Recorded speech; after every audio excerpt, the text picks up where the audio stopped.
वादा हम पूरा कर रहे हैं और आपने जैसा देखा कि आर्टिकल 370 भी हटा और भी जो भी हमारा एजेंडा है कि हम देश में कैसे विकसित देश बना सकते हैं। One nation one election bill आने से सबसे बड़ा फ़ायदा देशवासी को होगा कि लाखों करोड़ रुपए का खर्च बचेगा पूरे देश में।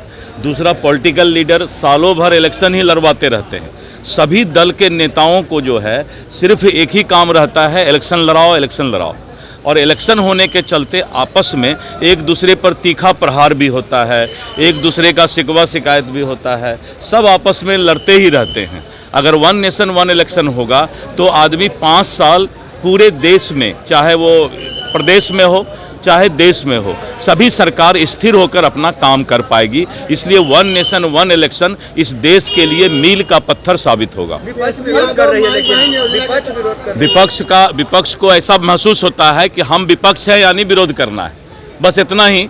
जब उसको एहसास होगा तो वो सभी लोग स्वागत करेंगे। तेजस्वी यादव जो है महिलाओं को 2500 रुपये देने की बात करे सरकार भी बनाएंगे 25। उनका दावा है कि ये मैजिक साबित होगा हमारे लिए। ऐसा है ना कि पूरे देश में एक फोबिया हो गया है। आपने देखा कि अलग अलग स्टेट में इसी तरह का फोबिया होता है कि महिलाओं के लिए, इसके लिए कुछ से कुछ बोल करके वोट ले लो। लेकिन महिलाओं को एनडीए सरकार पर ही भरोसा है। और जब भूपेश बघेल ने छत्तीसगढ़ में महिलाओं के लिए, किसानों के लिए, केंदू-पत्ता वालों के लिए, वहाँ के युवाओं के लिए गलत वादा करके सरकार बनाया था कांग्रेस का, आपको याद होगा, छत्तीसगढ़ में।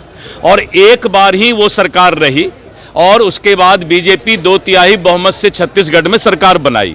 इसीलिए जनता को या हमारे माँ बहनों को पता है कि वादा निभा सकते हैं तो वो मोदी ही निभा सकते हैं।